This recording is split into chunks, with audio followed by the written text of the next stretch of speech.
말씀은 호세아서 3장입니다. 구약성경 호세아서 3장. 하나님의 말씀 봉독하여 드릴 때 하나님의 음성을 경청하십시오. 여호와께서 내게 이르시되 이스라엘 자손이 다른 신을 섬기고 건포도 과자를 즐길지라도 여호와가 그들을 사랑하나니 너는 또 가서 타인의 사랑을 받아 음녀가 된 그 여자를 사랑하라 하시기로 내가 은 15개와 보리 한 호멜 반으로 나를 위하여 그를 사고 그에게 이르기를 너는 많은 날 동안 나와 함께 지내고 음행하지 말며 다른 남자를 따르지 말라. 나도 내게 그리하리라 하였노라. 이스라엘 자손들이 많은 날 동안 왕도 없고 지도자도 없고 제사도 없고 주상도 없고 에봇도 없고 드라빔도 없이 지내다가 그 후에 이스라엘 자손이 돌아와서 그들의 하나님 여호와와 그들의 왕 다윗을 찾고 마지막 날에는 여호와를 경외함으로 여호와와 그의 은총으로 나아가리라. 아멘. 이 예전에 오래된 영상이긴 한데 이 조인성하고 전지현이 나왔던 이 이온 음료 CF 광고가 하나 있습니다. 2003년도에 나온 광고니까 벌써 이제 한 20년 가까이 된 그런 오래된 광고입니다. 마치 드라마처럼 광고를 찍었는데 이 광고 제목이 사랑에 관한 가장 잘못된 오해입니다. 남자는 이제 취업을 준비하고 있는 취준생이고 여자는 이미 이제 직장에 취업해서 직장 생활을 하고 있는 그런 상황이 배경이 됩니다. 직접 광고를 좀 보여드리려고 했는데 워낙 오래된 광고라 유튜브를 찾아봐도 아주 화질이 좀 많이 떨어지고 그리고 결정적으로 20년 전 문화다 보니까 지금 보기에는 좀 많이 좀 손발이 오그라드는 그런 내용이 있어서 그냥 내용만 전달을 조금 하려고 합니다. 이 광고가 시작이 될 때 여자의 나레이션이 이렇게 시작이 돼요. 사랑에 관한 가장 잘못된 오해는 그 어떤 것도 극복할 수 있다는 믿음이다. 현실의 사랑은 취업의 차이 하나에도 휘청휘청 거리니까. 이러면서 이제 이 나레이션으로 딱 이 광고가 시작이 됩니다. 이 전날에 둘이 싸웠어요. 둘이 싸웠는데 남자 주인공이 화해를 하려고 전화를 해서 오늘 저녁에 만나자 뭐 이런 얘기를 하면서 내가 뭐 맛있는 거 살게 이러면서 주머니에 있는 돈을 꺼내보는데 1,000원짜리 몇 개, 100원짜리 몇 개 있는 거예요. 현실적으로 뭔가 여자친구한테 해줄 수 있는 상황은 아닌 거죠.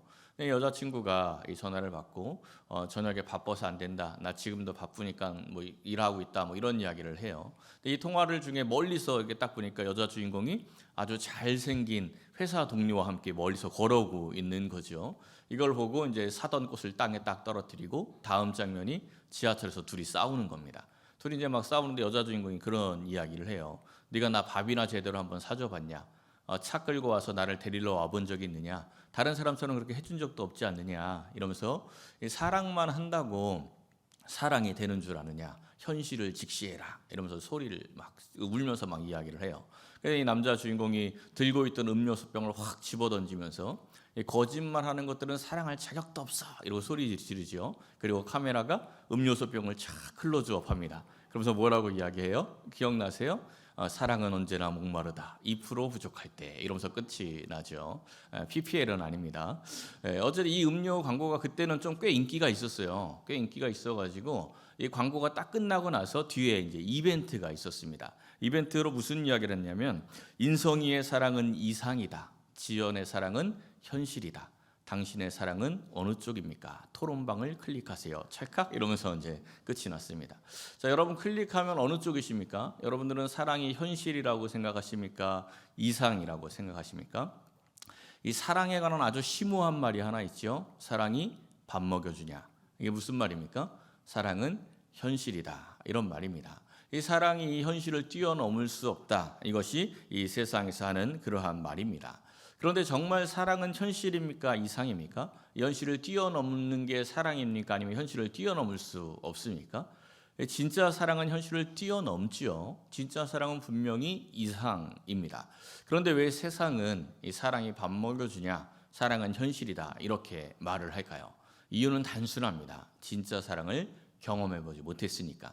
이 진짜 사랑을 경험해보지 못하니까 이 현실을 뛰어넘는 사랑을 경험하지 못하니까 사랑은 현실이다라고 이야기를 하는 겁니다. 그런데 성도는 진짜 사랑을 경험한 사람들이지요. 누구의 진짜 사랑을 경험했습니까? 하나님의 진짜 사랑.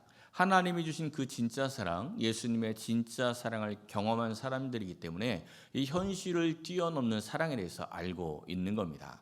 이 모든 성도들이 하나님의 사랑을 이미 다 받았는데 그 사랑을 깨달으면 깨달을수록 그 신앙은 깊어지고 신앙의 수준은 높아지고 또한 신앙이 뜨거워지는 겁니다. 그러니까 이 성도의 신앙 수준은 성경에 대한 지식이 얼마나 많이 있느냐, 신학적인 지식이 얼마나 높이 있느냐, 여기에 신앙의 수준이 있는 게 아니라 내가 받은 그 하나님의 사랑이 얼만큼이냐, 이것을 깨닫는 크기에 따라 그 사람의 신앙의 수준이 달라지는 겁니다. 그러니까 하나님의 진짜 사랑을 많이 깨달으면 깨달을수록 현실을 뛰어넘는 믿음이 있는 거죠. 세상에 감당하지 못할 믿음을 가진 그러한 성도가 되는 겁니다. 하나님의 사랑을 알기 때문에 그렇습니다. 오늘 이 본문 호세아 3장은 딱 5절로 이루어진 이 본문 전체를 다 읽어드렸는데 아주 짧은 장입니다. 아주 짧은 장이지만 하나님의 사랑이 무엇인지 우리에게 너무나 명확하게 보여주는 그러한 성경이 바로 호세아 3장입니다. 이 지나온 내용들을 한번 잠깐 생각을 해보십시오. 호세아에게 하나님께서 명령을 내렸습니다. 너 음란한 여인 고멜과 결혼해라. 그리고 음란한 자식을 낳으며 살아라. 정말 순종하기 어려운 명령이었는데 호세아가 순종했어요. 고멜과 결혼해서 자식을 낳으며 살았습니다. 자식을 셋이나 낳았죠. 그런데 세월이 이제 좀 많이 지난 겁니다. 그러니까 고멜도 이제 젊은 나이가 아니에요. 어느 정도 나이가 찼고 그리고 아이도 셋이나 낳았으니까 이제 좀 철이 들 때도 됐죠. 철이 들 때도 됐는데 이 고멜이 여전히 호세아의 사랑을 무시합니다. 호세아가 계속 사랑하고 자기를 섬겨주는데 호세아의 사랑을 무시하고 계속 밖으로 돌다가 결국은 어떤 한 남자를 만나서 나는 저 남자랑 살련다 하고 집을 뛰쳐나가요. 그러니까 애들도 다 버려두고 나간 겁니다. 애들도 다 버려두고 그 남자에게 사랑받고 행복하게 살겠다고 그 남자를 따라 나갔는데 막상 나가 살아보니까 그 남자가 어떤 남자입니까? 사기꾼이에요. 아주 독한 사기꾼입니다. 고멜의 재산을 다 털어먹고 고멜이 집 나올 때 호세아의 집 문서, 땅 문서 다 들고 나왔는데 그것까지 다 팔아먹고 고멜의 모든 것을 다 털어먹고 나서 더 이상 이용 가치가 없으니까 마지막에는 어떻게 합니까? 고멜을 노예로 팔아버립니다. 이때 이 고멜의 몰골이 어떠했을까요? 이제는 젊은 나이가 아니니까 젊을 때 아름다움도 다 사라졌죠. 돈이 많은 것도 아니니까 이제 노예로 팔려가서 아주 비참하고 가난한 생활을 하고 있는 그런 상황이다 보니까 그 몰골이 말이 아니었을 겁니다. 아주 비참한 그러한 모습이었겠죠. 그런데 이스라엘의 모습이 바로 이러한 모습이 될 것이라는 것이 호세아의 예언인 겁니다. 지금 아직까지는 이스라엘이 그래도 잘 살고 있습니다. 그런데 이 하나님의 사랑을 배신하고 이 세상을 사랑하여 나갔다가 결국은 세상에 팔리죠. 그게 이스라엘의 역사 가운데 어떤 모습으로 나타납니까? 북이스라엘은 아수르의 포로로 끌려가고 그리고 남유다는 바벨론의 포로로 끌려갑니다. 아주 비참한 생활을 하게 되는 거예요. 이스라엘은 하나님의 사랑을 단순히 배신하고 끝난 게 아니라 하나님을 이용하려고만 했습니다. 그런데 그럼에도 불구하고 하나님께서 이스라엘을 향해서 무엇이라고 말씀하시는지 오늘 1절 말씀을 한번 보십시오. 이스라엘 자손이 다른 신을 섬기고 건포도 과자를 즐길지라도 여호와가 그들을 사랑한다. 지금도 내가 너를 사랑해, 이 말씀을 지금 하고 있는 거예요. 근데 이스라엘이 하나님과 멀어지게 된 결정적인 계기로 여기서 말씀하는 게 건포도 과자를 즐길지라도입니다. 그런데 이 건포도 과자라는 것은 사실은 하나님이 주시는 축복의 대명사와 같은 게 건포도 과자입니다. 이 가나안 땅에서 얻는 이 건포도, 이 포도 자체가 하나님이 주시는 기쁨과 행복을 뜻해요. 이스라엘 백성들이 가나안 땅에 들어가기 전에 정탐꾼을 보내죠. 이 정탐꾼이 가나안 땅에 들어갔다 나와서 불평을 토하긴 하지만 불평을 토하기 전에 이 땅이 정말 엄청나게 풍족한 땅이다, 이것을 보여주기 위해서 가지고 나온 게 뭡니까? 그게 이 포도송이 아닙니까? 그러니까 포도는 하나님이 주시는 아주 풍성한 은혜와 축복을 상징을 하는 거예요. 그런데 이 하나님이 주시는 풍성한 은혜와 축복을 상징하는 그 건포도 과자가 하나님과 더 가까워지는 게 아니라 도리어 다른 신을 섬기는 그런 계기가 되었다는 겁니다. 어쩌다가 이 건포도 과자가 다른 신을 섬기는 그런 계기가 되었을까요? 이스라엘 백성들이 이 광야에서 살 때는 만나를 먹었죠. 만나의 맛은 그냥 기름진 맛입니다. 밋밋한 맛이에요. 이 만나를 가지고 먹고 살다가 드디어 가나안 땅에 들어가서 건포도, 이 포도과자, 이 포도가 들어가는 것을 먹기 시작을 했습니다. 너무 맛있는 거예요. 너무 달콤한 거예요. 얼마나 감사합니까? 처음에는 막 하나님께 감사하고 하나님께 영광을 드렸어요. 근데 시간이 지나면 지날수록 어떤 마음이 드냐면 더 많이 갖고 싶다, 이런 마음이 드는 거예요. 더 많이 갖고 싶은데 지금 이들의 농사를 돕고 있는 사람들이 가나안 이 종들 아니었습니까? 이 가나안 원주민들이 포도 농사를 돕고 있었는데 이 사람들이 보니까 바알을 잘 섬겨야 포도가 더 많이 달린다, 이런 이야기를 하는 거예요. 그러니까 이 고용주 입장에서 이스라엘이 처음에는 어떻게 하냐면 눈을 살짝 감아줍니다. 그래, 뭐 니들은 이스라엘 백성 아니니까 바알 숭배하면서 포도 농사 줘, 뭐 더 많이 생긴다고 하니까, 이러면서 이제 불법적인 걸 눈 감아 주는 거죠. 근데 이 가나안 종들이 열심히 바알을 숭배하면서 포도 농사를 하는데 정말 포도가 막 더 많이 열리는 거예요.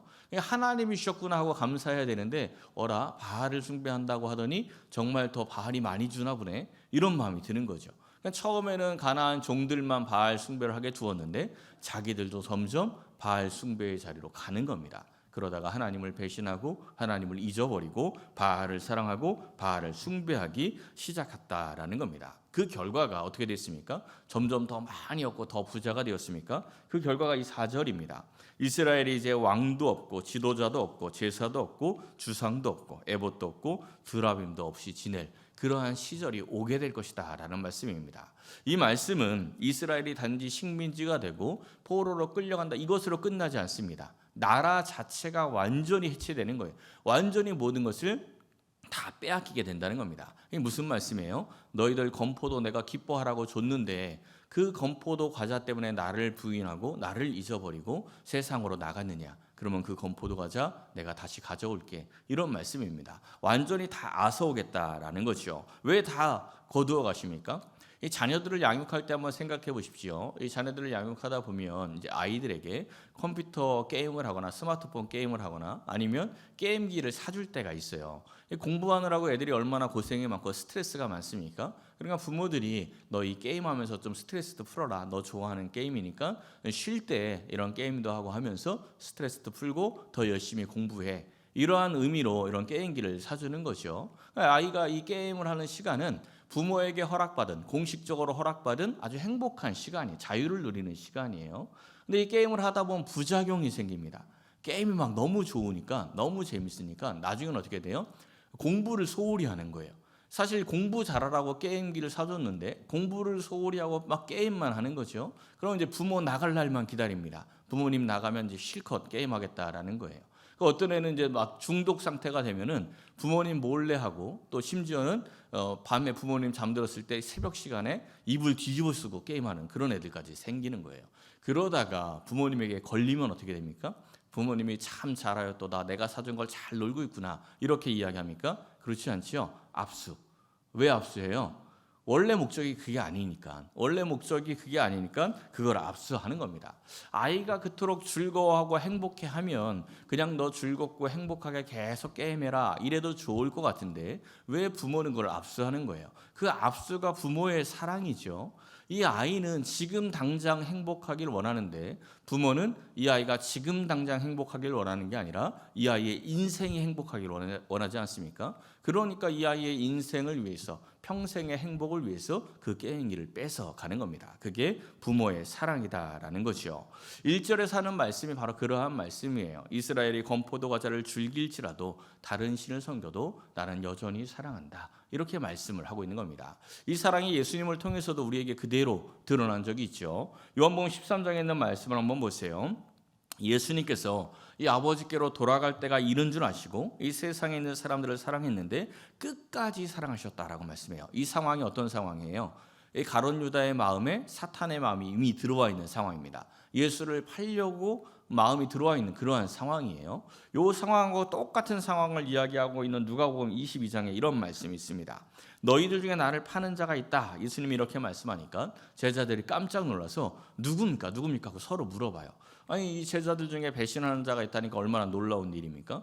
근데 바로 다음 절이 어떤 내용이 나와요? 누굽니까? 이렇게 물어보더니 바로 다음 절에 그들 사이에 그중 누가 크냐 하는 다툼이 일어났다, 이렇게 연결이 됩니다. 자, 이 상황이 예수님께서 무슨 말씀한 거냐면 너희들 중에 누군가 나를 팔 것이고 나는 팔려가서 끔찍한 고난을 겪고 죽게 될 거야. 이 말씀을 한 후입니다. 제자들이 놀라서 누가 예수님을 부인합니까? 누가 예수님을 팝니까? 이렇게 이야기하고 바로 다음에 무슨 이야기가 나왔다고요? 누가 더 높은 자리에 올라가서 더 많이 누릴 것이냐, 이런 이야기를 하고 있는 겁니다. 그러니까 지금 이 제자들은 예수님의 말씀에 관심이 있습니까? 없습니까? 예수님의 말씀에 관심이 없어요. 관심 있는 척만 해요. 관심 있는 척만 하고 누굽니까? 이렇게 이야기를 하는 거죠. 아니, 좀 더 나가면 예수님의 말씀에만 관심이 없는 게 아니고 예수님 자체에 관심이 없습니다.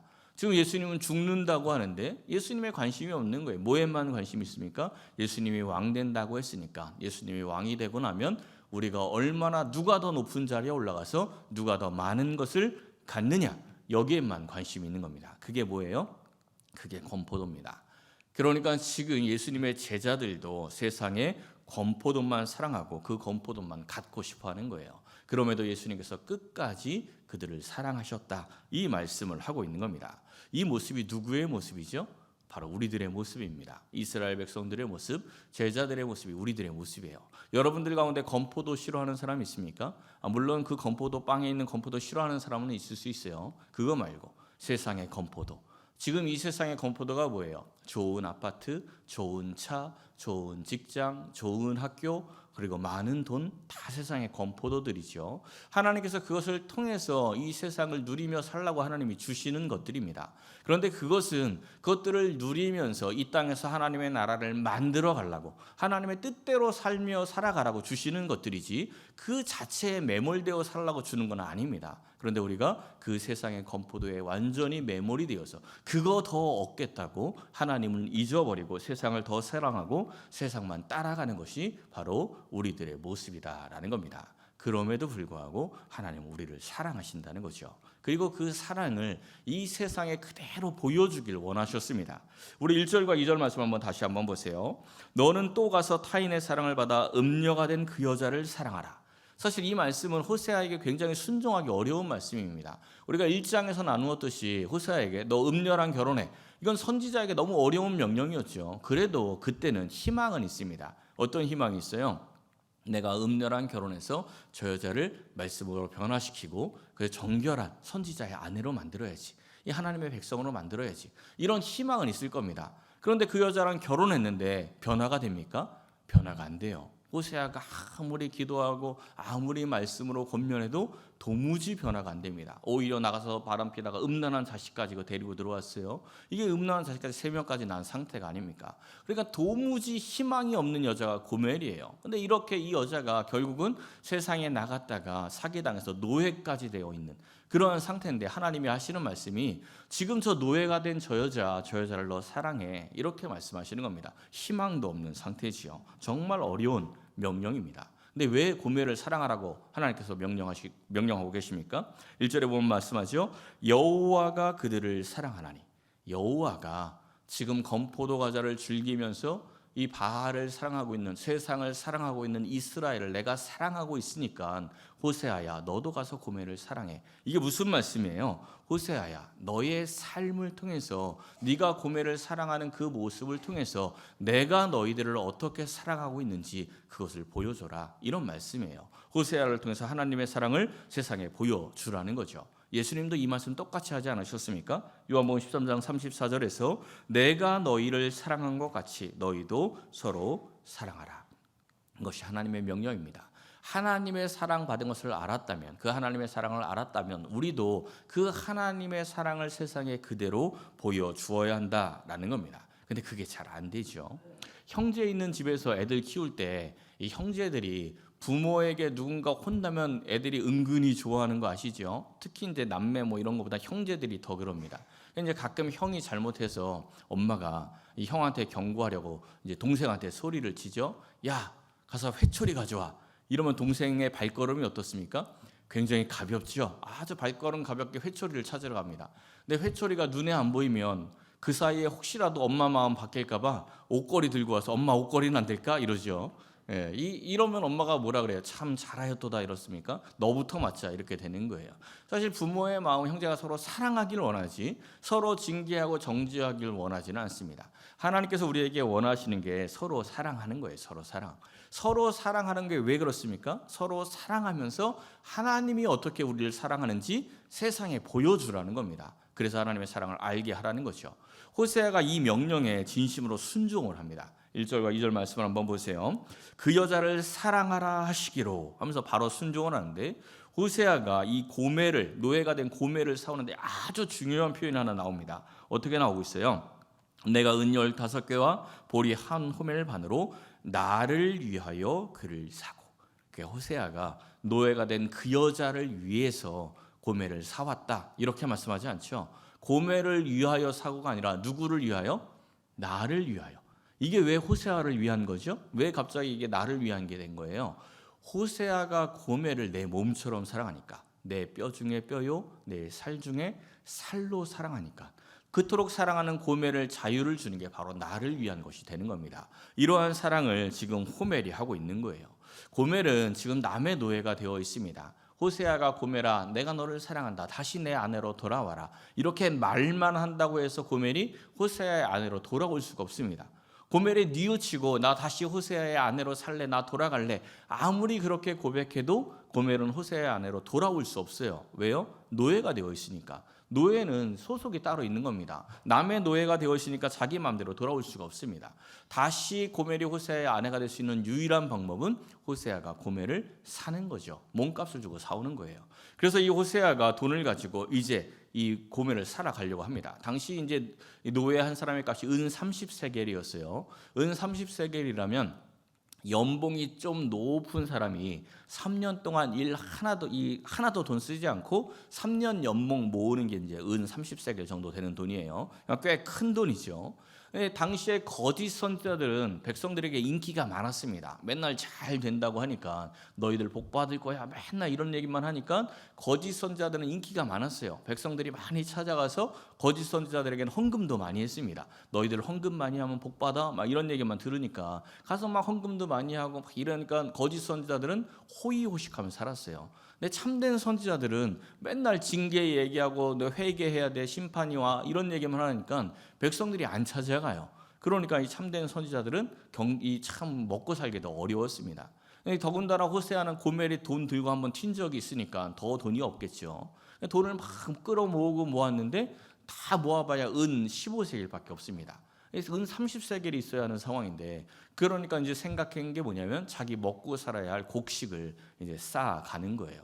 보리 한 호멜 반을 가지고 왔다라고 하는데, 옛날에 이제 이 호세아 그림 성경을 한번 보았는데, 이 보리 이렇게 한 자루를 이렇게 짊어지고 가더라고요. 그 정도 양이 아니에요. 한 호멜이 뭐냐면 나귀가 한 번에 싣고 갈 수 있는 양입니다. 구체적인 수치로 하면 220리터가 한 호멜이에요. 그러니까 한 호멜 반이면 330리터. 그러니까 우리나라로 이야기하면 옛날 쌀가마 큰 거 있죠. 그게 80kg 아닙니까? 그게 한 4가마리 정도 되는 양이에요. 엄청난 양이죠. 그러니까 은 15세겔과 이 곡식을 그렇게 많이 쌓아서 고멜을 가서 데리고 오는 겁니다. 이 상황이 남편으로서는 굉장히 수치스러운 상황입니다. 지금 이 관계는 다 소문이 나 있는 상황 아닙니까? 은 30세겔 가지고 와서 돈 던져주고 고멜 데리고 오면 그래도 좀 간단한 일인데, 돈이 없어가지고 곡식까지 그렇게 그냥 잔뜩 싸가지고 가니까 동네 사람들 다 보이지 않습니까? 이게 얼마나 창피한 일입니까? 그렇게 창피한 그 창피를 무릅쓰고 가서 고멜을 사가지고 온 겁니다. 그런데 이 고멜의 입장에서는 굉장히 큰 은혜죠. 호세아의 입장에서는 큰 수치인데 고멜의 입장에서는 큰 은혜입니다. 고멜은 노예예요. 지나가는 사람의 100세겔을 선물로 줘도 그 돈은 고멜 돈이 아닙니다. 주인의 돈이래요.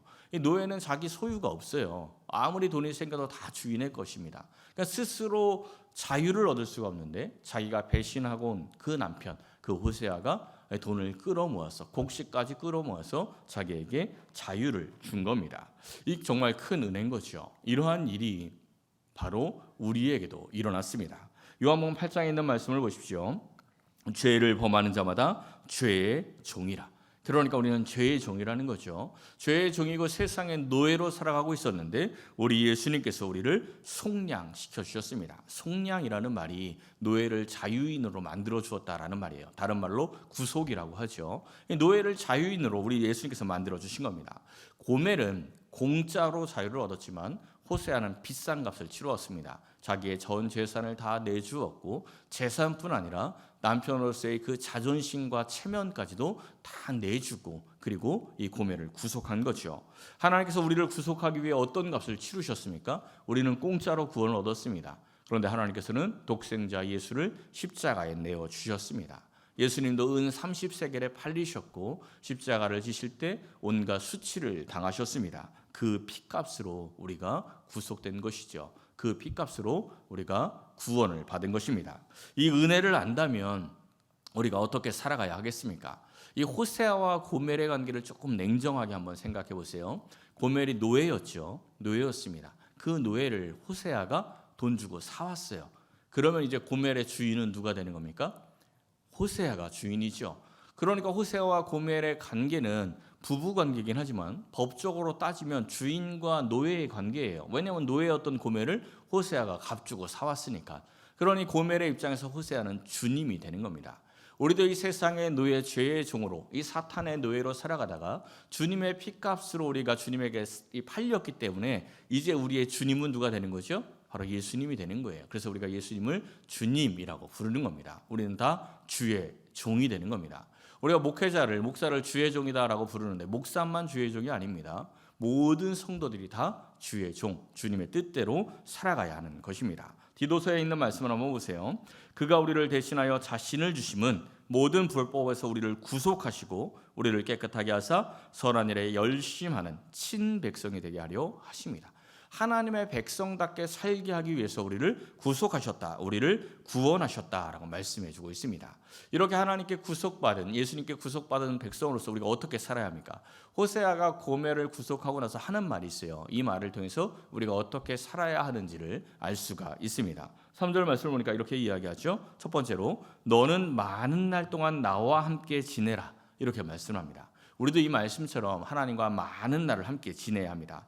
그 시간을 통해서 많은 시간을 하나님과 보내면서 하나님의 백성으로 변화하고 성장하게 되는 거예요. 애굽의 노예였던 이스라엘 백성들이 가나안 땅에 들어가기 위해서 몇 년의 생활이 필요했습니까? 광야 40년이 필요했죠. 이 많은 시간을 하나님과 하고만 보내는 거예요. 하나님과만 보내다가 드디어 가나안 땅에 들어갈 하나님의 백성으로서의 자격과 믿음을 얻게 되는 겁니다. 우리도 이 많은 시간을 하나님과 보내야 하나님의 백성이 되는 거예요. 극적인 거 너무 좋아하지 마십시오. 우리는 이 극적인 거 좋아해요. 뭔가 이 확 변화가 일어나는 걸 좋아하는데 그런 극적인 변화보다 많은 시간을 통해서 이 변화가 일어나는 것이 오히려 이 성숙하게 하나님의 백성이 되는 방법임을 알아야 하는 겁니다. 예를 들어서 이제 어떤 술, 담배를 막 좋아하는 사람이 이 열심히 애쓰고 인내하고 노력하고 정말 어떻게든지 끊으려고 하는데 몇 번을 실패하다가 아주 수년 동안 정말 애쓰고 애써서 마지막에 결국은 끊어냈다, 이렇게 이야기하면 그렇게 아주 놀라운 간증으로 여기지 않습니다.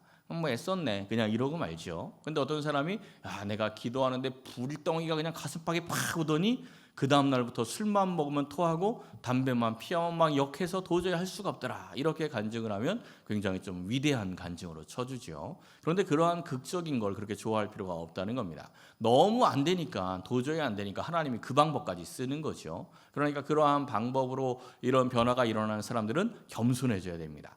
하나님이 내 도저히 안 되니까 이러한 방법까지 쓰셨구나, 이래야 되는 거예요. 기도의 응답을 받는 것도 극적인 거 너무 좋아하지 마십시오. 하나님과 오랜 시간을 보내면서, 많은 시간을 보내면서 하나님이 이루어 주시는 것들을 경험해야 합니다.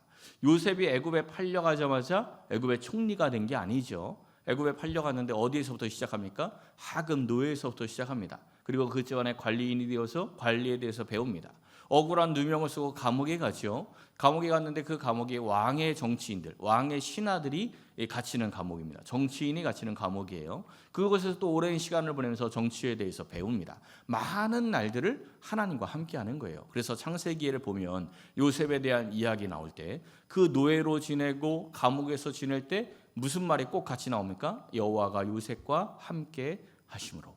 요셉이 하나님과 많은 날을 보내는 동안에 총리가 될 준비가 되는 겁니다. 우리도 많은 시간을 하나님과 보낼 때 하나님의 응답을 받을 준비가 되는 겁니다. 고멜이 정결한 아내가 되기 위해서는 호세아와 많은 시간을 보내야 이 다른 남자의 유혹을 이겨낼 수 있습니다. 그리고 정결한 아내가 되는 거예요. 지금 이 세상의 많은 것들이 성도들을 유혹합니다. 이 유혹을 어떻게 이길 수 있다고요? 많은 시간을 하나님과 함께 보내야 되는 겁니다. 여러분들은 얼마나 많은 시간을 하나님과 함께 보내고 있습니까? 일주일 동안 이 세상의 타락과 이 폭력의 문화 속에 살다가 주일에 한번 와서 예배를 드리는 것으로 이 세상의 유혹을 이길 수가 없습니다. 자녀들도 마찬가지겠죠. 이 세상의 음란과 폭력의 문화에 계속 노출되어 살다가 그냥 일주일에 한번 교회 와서 예배 드리는 것으로 이 기독교적인 세계관을 가질 수가 없습니다. 그냥 세속화되는 것이요. 많은 시간을 하나님과 함께 보내야 합니다. 어떻게 보내야 할까요? 주중에도 기도하시기 바랍니다. 주중에도 늘 말씀을 읽고 말씀을 묵상하며 살아가시기를 바랍니다. 언제든지 하나님이 나와 동행하심을 기억하고 항상 기도하며 예수님은 어떻게 하실까 기도하고 선택하고 기도하며 행동할 수 있어야 합니다.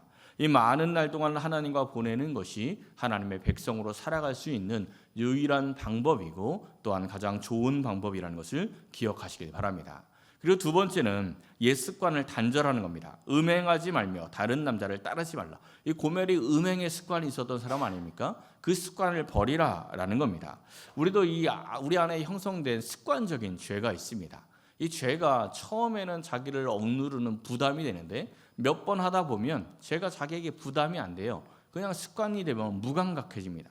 항상 기도하며 살아가던 사람이 매일 기도하던 사람이 뭔가 일이 있어서 하루 기도를 빼먹어 보십시오. 마음이 아주 불편해집니다. 근데 이게 이틀이 되고 3일이 되면 점점 기도 안 하는 것이 아무렇지도 않게 되는 거예요. 그냥 세상에서 죄를 짓는 것도 역시 마찬가지로 처음에는 좀 마음이 껄끄러운데 한 번 짓고 두 번 짓다 보면 이 죄가 습관화가 되는 겁니다. 그냥 아무렇지도 않은 거죠. 이러한 습관적인 죄를 단절하라 이렇게 말씀하고 있습니다. 우리가 이토록 이 하나님의 사랑을 깨닫고 하나님과 많은 시간을 보내고 죄의 습관들을 단절하면 어떤 일이 일어납니까? 마지막 5절 말씀을 보십시오. 마지막 날에는 여호와를 경외함으로 여호와와 그의 은총으로 나아가리라. 하나님의 사랑을 깨닫고 많은 시간을 하나님을 보내는 사람들은 하나님을 경외하게 됩니다. 하나님을 경외하는 사람들은 하나님의 은총을 누릴 수 있게 되는 겁니다. 이 호세아서는 총 14장까지 있습니다. 그중에 이 3장까지가 아주 중요한 내용들인데 이 고멜이 호세아서의 거의 주인공격 아닙니까? 근데 이 고멜은 3장까지만 나옵니다. 이 뒷이야기에는 고멜에 대한 이야기가 없어요.